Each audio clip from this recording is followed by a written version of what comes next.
Oi, pessoal, tudo bem? Hoje a nossa aula é sobre romantismo, a segunda geração do romantismo aqui no Brasil, que também ficou conhecida como mal do século. Eu sou a professora Stefânia Antunes e a nossa aula de literatura vai começar agora. Os poetas do mal do século, eles apresentavam características específicas, principalmente influenciados por esse poeta aí, o George Lord Byron, que é um poeta inglês, né? E em especial pelo comportamento denominado spleen, que do inglês significa é, tédio, mau humor, depressão, tristeza, desânimo, falta de perspectiva. Em geral, esse comportamento ele decorria da frustração de amores não correspondidos, de coisas que eles queriam e não conseguiam realizar, e eles não sabiam assim lidar bem com isso. Então, as características são essas aí: o desinteresse pela vida, o egocentrismo, a atitude pessimista, os amores impossíveis, idealização, a inadaptabilidade com o mundo, né? O spleen, como eu falei, e o escapismo, que é a tentativa de escapar de toda essa angústia de viver, de toda essa dor, de tudo isso. Isso se acontecia de diversas formas, né? E a ansiedade pela morte. Enfim, o poeta do mal do século, ele não consegue olhar um futuro, ele não consegue ter perspectiva, ele só olha para si mesmo e para a sua dor. Então, alguns desses comportamentos assim eram até assim bem estranhos, né? Por exemplo, conta-se que alguns jovens, né, que gostavam, né, que curtiam esse movimento, curtiam, que escreviam, que eram poetas, por volta do século XIX se reuniam para beber e contar histórias. E aí eles faziam em lugares estranhos, bem sinistros mesmo, como cemitérios, ou alguns lugares assim bem afastados e tal. E os poemas, eles recitavam poemas, eles discutiam sobre questões filosóficas e existenciais, assim, e falavam muito sobre morte, muito, muito, muito. E, eventualmente, esses jovens acabavam adoecendo e morrendo muito cedo, por uma coincidência, às vezes de doença, às vezes algum acidente. Também nessa época a gente tinha tuberculose, estava matando muito e tal. Mas, enfim, o fato é que é, ficou conhecido esse momento ficou conhecido como mal do século, talvez por isso também, porque muitos jovens morreram na época e entraram nessa vibe aí toda de depressão e tudo mais. Os poetas do mal do século, que se tornaram assim mais conhecidos e também morreram bastante jovens aí, mas deixaram obras belíssimas e tal que a gente vai estudar, são esses aí: o Álvares de Azevedo, Casimiro de Abreu, Fagundes Varela, Junqueira Freire, entre outros tantos. A morte, ao invés de amedrontar, era uma coisa assim até atraente para o poeta romântico, porque ele fazia parecer assim que morrer era como se livrar de um fardo muito grande. Então a ideia de morrer para o poeta é diferente da ideia que a gente tem de morrer, porque ela dá fim à agonia de viver. Ele sofre tanto por amor, tanto, tanto, tanto, e geralmente esse amor não correspondido, ou de alguma forma impossível, né? Que ele acaba tentando escapar, que é o escapismo, né? Ele procura fugir da realidade e aí ele faz isso. Uma das formas dele fazer isso é pela morte, que ela é o descanso para o sofrimento que ele vive, para a angústia de viver. Então, nesse caso, a morte é um presente. E essa coisa da morte, ela influenciou tanto que até assim, até mesmo as musas dos poetas, você lê a forma como eles descrevem as moças por quem eles eram apaixonados, elas eram totalmente diferentes. A consequência pelo deslumbramento com a ideia da morte fez com que o padrão de beleza feminina fosse alterado. Então, as musas dos poetas, em geral, elas traziam uma aparência diferente. Elas aparentavam muita fragilidade, aparentavam ser bem doentes mesmo, bem inocentes, virgens, pálidas, sagradas, puras, assim, elas tinham essas características assim de uma moça bem dependente, bem vulnerável, né? Os poetas do mal do século e o seu medo de amar. Então, a visão dualista romântica, ela envolve atração e culpa, desejo e medo de um relacionamento possível. Então, daí a gente chega à seguinte conclusão: tudo é medo. A ideia da mulher ser inatingível é justamente isso. Um romance que não se realiza não machuca também. Então a mulher é sempre inatingível, ela sempre é sempre um romance, uma história de amor não correspondido, tem sempre um impedimento grande. Por quê? Porque a figura da mulher amada como objeto de admiração e adoração, ela acaba sendo menos amedrontadora e daí esse afastamento todo. Por isso que em geral o romance romântico não se realiza no plano físico. Olha aqui esse trechinho do Álvaro de Azevedo. Ele fala um pouco disso. Não acordes tão cedo. Enquanto dormes, eu posso dar-te beijos em segredo. Mas quando nos teus olhos raia a vida, não ouso te fitar. Eu tenho medo. Então, a mulher é isso aí. Ela é um objeto a ser adorado. Ele gosta de ficar vendo ela dormindo, porque não oferece risco. Agora, quando ela tá acordada, tá desperta, aí ela já pode machucar ele de alguma forma, né? Esse poema aqui também é de um poeta português, o Almeida Garré. Ele também fala um pouco disso, é o amor visto dessa forma, ele é um sentimento ruim, ele faz você ficar mal, ele não faz você, ele não é bom, ele não é gostoso de sentir, ele te machuca. O nome do poema tá aqui, é Este Inferno de Amar. Aí vamos lá. Este inferno de amar como eu amo, quem mo pôs aqui na alma? Quem foi? Essa chama que alenta e consome, que é a vida e que a vida destrói. Como é que se veio a atear? Quando se há de apagar? Eu não sei. Não me lembro o passado, a outra vida que dantes vivi. Era um sonho, talvez, foi um sonho, em que paz tão serena dormi. Que doce era aquele sonhar, que me veio, ai de me despertar. Só me lembro um dia formoso, eu passei e dava o sol tanta luz, e os meus olhos que vagos giravam, em seus olhos ardentes os pus. Que fez ela? Eu, que fiz? Não, não sei. Mas nessa hora a viver comecei. Então, assim, esse poema ele tem esse lado, ele fala sobre isso, sobre o fato de amar não ser fácil.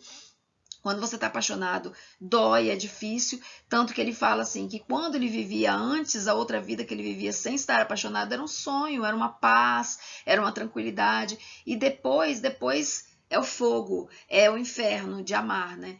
E aí, mas assim, ele termina o poema dizendo que, apesar de tudo, depois que ele colocou os olhos nela, ele começou a viver de verdade, né? Então, a vida do apaixonado, apesar de ser dolorida, ela é mais intensa. Esse poema também aqui, de Gonçalves Dias, que é um poeta que a gente estudou como um dos poetas que escreveu as obras indianistas e tudo mais. Mas ele escreveu coisas belíssimas também com esse tema, o tema sobre a dor de amar e tudo isso aí. Então o nome do poema é Ainda uma vez a Deus. Aí ele fala: enfim te vejo, enfim posso, curvado a teus pés, dizer-te que não cessei de querer-te, pesar de quanto sofri. Muito penei cruas ânsias dos teus olhos afastado. Houveram-me acabrunhado a não lembrar-me de ti. Então ele fala um pouco disso aí. E esse poema aqui, ele mostra a submissão da pessoa apaixonada diante da pessoa amada, né? E a tentativa dela de fugir daquilo tudo, de escapar daquele sentimento e da dor. Um outro poema que fala também sobre a questão do medo de amar é do Casimiro de Abreu. É Amor e Medo. Aí ele fala: quando eu te vejo, me desvio cauto da luz de fogo que te cerca, ó bela. Contigo dizes, suspirando amores, meu Deus, que gelo, que frieza aquela.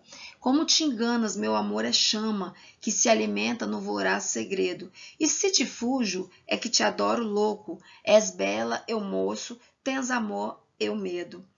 Oh, não me chames de coração de gelo, bem vês, traí-me no fatal segredo. Se de ti fujo, é que te adore muito. És bela, eu moço, tens amor, eu medo. Então ele assume aqui que ele tem medo de se envolver e fica aparecendo assim na primeira estrofe que ele fala, ele foge dela, ele corre dela. Quando ela vem, ele sai correndo, ele vai para o outro lado e faz parecer que ele é frio, que ele não gosta dela, né? Que a moça pensa assim, ah, meu Deus, que gelo. E não é isso, é justamente o contrário, né? Ele adora demais, ele ama demais, né? E tudo isso aí. Esse poema é lindo, ele não é só esse trechinho que eu separei para mostrar para vocês, mas assim, dá uma pesquisada na internet, ele na íntegra, ele é maravilhoso, vale a pena.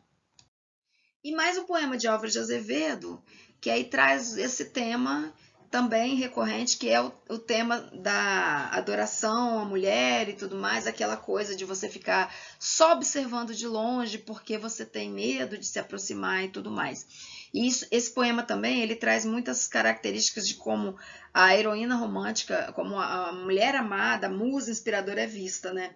Sempre pálida, vulnerável, até doente, dependente, submissa. Então vamos lá. Pálida à luz da lâmpada sombria, sobre o leito de flores reclinada, como a lua por noite embalsamada, entre as nuvens de amor ela dormia. Era a virgem do mar na escuma fria, pela maré das águas embalada. Era um anjo entre as nuvens da alvorada, que em nossos sonhos se banhava e se esquecia. Era mais bela, o seio palpitando, negros olhos, as pálpebras se abrindo, formas nuas no leito resvalando. Não te rias de mim, meu anjo lindo, por ti as noites eu velei chorando, por ti nos sonhos morrerei sorrindo. Então ele traz aí esse tema da mulher amada, da adoração, e também tem o tema da morte, de querer morrer, certo? Além desse tema da dor de amar, existem outros sofrimentos, o sofrimento da vida, como por exemplo o luto, né? Esse poema aqui de Fagundes Varela, ele já vai tocar nesse assunto. Cântico do Calvário, que faz referência a um filho que ele perdeu, né? Então é o sentimento do luto. Eras na vida a pomba predileta, o ramo da esperança, eras a estrela que entre as névoas do inverno cintilava, apontando o caminho ao pergureiro. O porvir de teu pai, no entanto, pomba, varou-te a flecha do destino, astro, engoliu-te o temporal do norte, teto, caíste, crença, já não vives. E também esse tema aqui que é bem recorrente, que apesar de ser um tema polêmico, né, é um tema que você vê muito na obra Outra Romântica, que é a questão do suicídio. Eles falam o tempo todo que a morte viria como uma dádiva, um bálsamo para poder te aliviar da dor e tudo mais, mas há muitos poetas que escreveram sobre isso, sobre o suicídio em si. Então aqui o Junqueira Freire, ele traz esse poema aí, Louco, Hora de Delírio, que ele fala um pouco disso. Então tá aqui. Não, não é louco. O espírito somente é que quebrou-lhe um elo da matéria. Pensa melhor que vós, pensa mais livre, aproxima-se mais à essência etérea. Achou pequeno o cérebro que o tinha, suas ideias não cabiam nele. Seu corpo é que lutou contra sua alma, e nessa luta foi vencido aquele. Agora está mais livre. Algum atilho soltou-se-lhe o nó da inteligência, quebrou-se o anel dessa prisão de carne, entrou agora em sua própria essência. Então, quando ele fala prisão de carne, ele fala que é o corpo dele que sofre. Quando ele fala que o cérebro que tinha essa alma era pequeno, suas ideias não cabiam nele, que o corpo lutou contra a alma e ele foi vencido. Então, assim, a gente vê que ele fala que ele deu fim à vida dele, acabou com a vida no corpo, na carne, né? E ele foi embora e agora ele está bem, porque ele está em própria essência. Então não é louco quem se suicida, né? Nessa visão do poeta, não é louco. Ele só se libertou, seria isso. Então, pessoal, essa foi a nossa aula. Nós falamos então sobre os poemas do século XIX, do ultrarromantismo e dos poetas, né, que viveram tão brevemente, tiveram uma vida curta morreram cedo, mas deixaram assim tantas e tantas obras maravilhosas e lindas, e, e é bem bacana. Esse período é um dos períodos mais bonitos que a gente tem. Esse termo ultrarromantismo, ele faz referência a todo esse exagero de emoção, todo esse exagero de sentimentalismo, tudo levado assim às últimas consequências, a profundidade, a intensidade do sentimento. E é tudo isso aí. Então, assim, eu finalizo a minha aula, ok? E eu deixo aqui esse poeminha do Álvaro de Azevedo também falando em morte. Ele fala assim: se eu morresse amanhã, viria ao menos fechar os meus olhos minha triste irmã, minha mãe de saudades morreria, se eu morresse amanhã. Mas essa dor da vida que devora a ânsia da glória, o dolorido afã, a dor no peito emudecera, ao menos, se eu morresse amanhã.